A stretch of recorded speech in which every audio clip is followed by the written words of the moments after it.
Imagine building a company without a single physical store, no shopping mall, no shelves filled with products, no customers walking through your doors, just a computer, a website, and a warehouse. In the 1990s, that sounded almost absurd, but one entrepreneur believed the internet could change shopping forever. In 1994, the internet was still in its infancy. Most people had never bought anything online. But Jeff Bezos saw something different. He discovered that web usage was growing at an extraordinary rate and began asking a simple question: what could people buy on the internet? Bezos began thinking about products that could work online. There were several possibilities: music, software, computer hardware, videos, and books. But one category stood out. Books had something physical stores could never offer easily: an enormous number of titles. Without needing an enormous physical store, a physical bookstore could only stock so many books. An online bookstore didn't have the same limitation. Customers could search through an enormous catalog from their own homes. No driving, no searching through crowded shelves, no visiting multiple stores. Just type, click, and wait for the book to arrive. In 1994, the idea became a company, and the company began in a place that looked nothing like a corporate headquarters, a modest garage. In Bellevue, Washington, the world's future retail giant had just begun. But there was one problem. Nobody knew whether people would actually buy books from a website, and Amazon was about to find out. In July 1995, Amazon opened its virtual doors. There was no massive advertising campaign, no chain of retail stores, no army of salespeople, just a website and a huge selection of books. The experiment had officially begun. Then, orders started coming in. One customer, then another, then dozens. The tiny team had to process every order themselves. They printed the details, found the books, packed them into boxes, and shipped them to customers.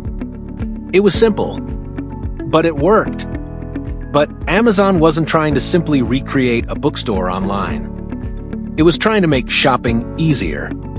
Customers could search for books from home, compare options, read information about them, and order without leaving the house. That convenience became incredibly powerful, and Amazon made customer experience one of its central priorities. But Jeff Bezos wasn't thinking about books forever. Books were only the beginning. The bigger vision was to create a store where customers could find almost anything: electronics, toys, clothing, household products, and eventually, millions of products. Amazon was about to stop being an online bookstore. It was becoming something much bigger.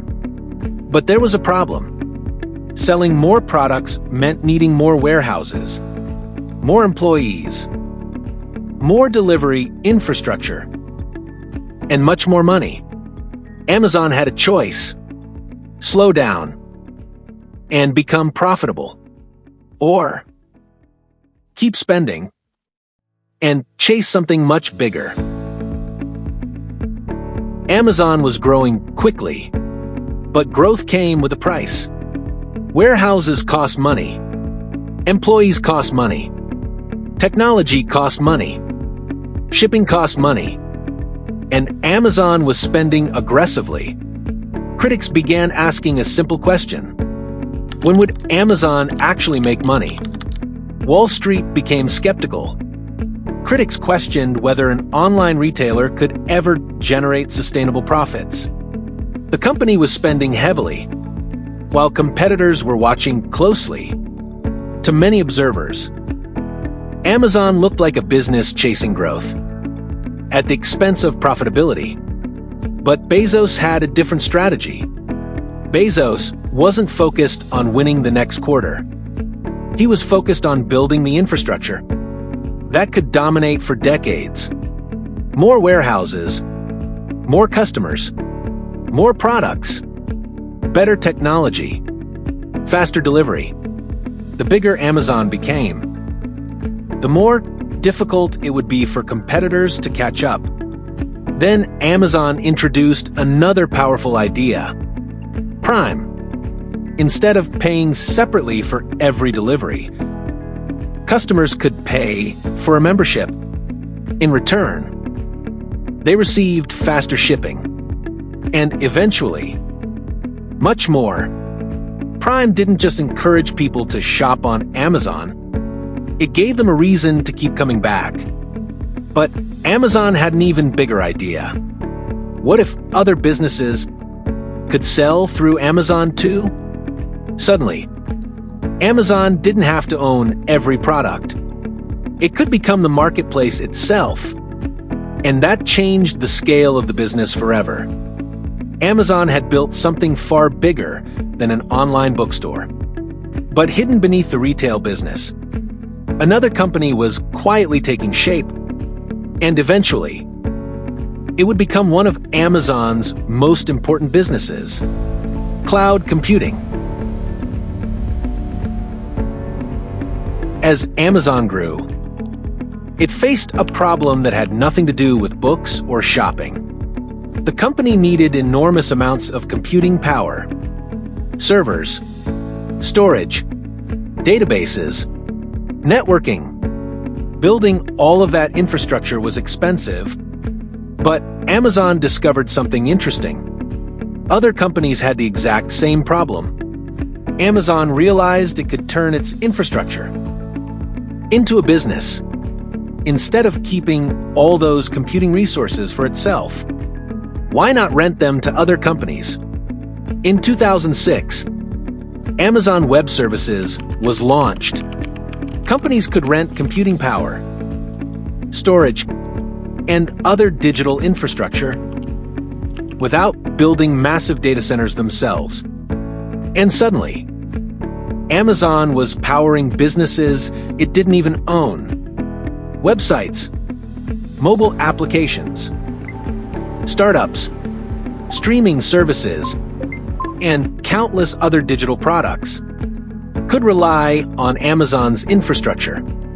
Most customers would never see it, but behind the scenes, an enormous technology business was growing.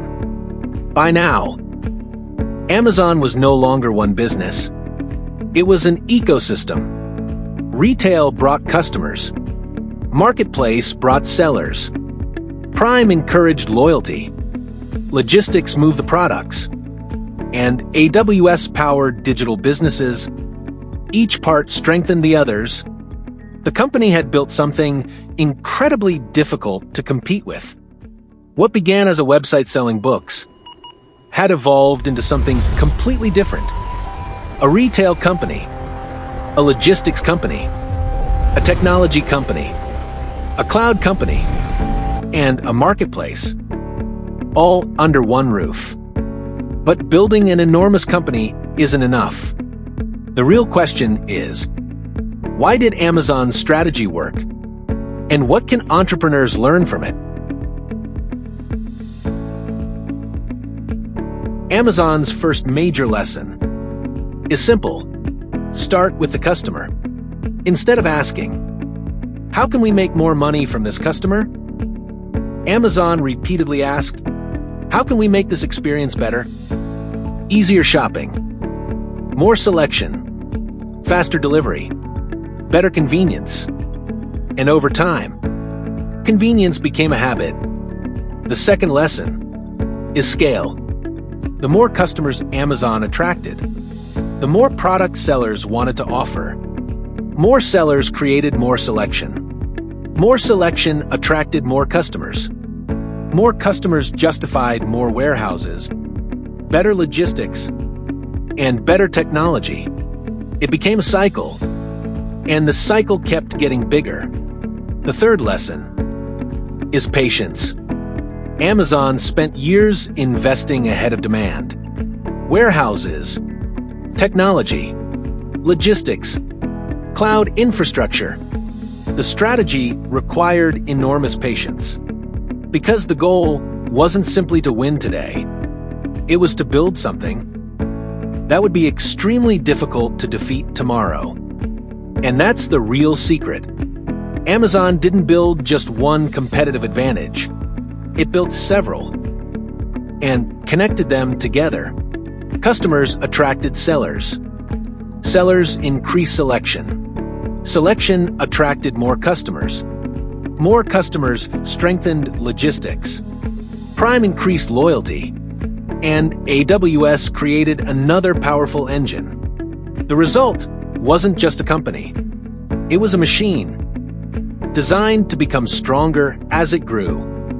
Amazon's story started with a simple idea: sell books online. But the company didn't stop there. It kept asking, what could this become? A bookstore became a marketplace. A marketplace became a logistics network. A logistics network became an ecosystem. And that ecosystem became a global empire.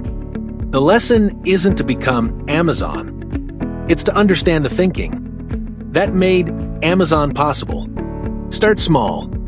Think long-term. Obsess over your customers. And build something that becomes more valuable. As it grows, every business has a story. Every empire leaves a lesson. This is Profit Atlas.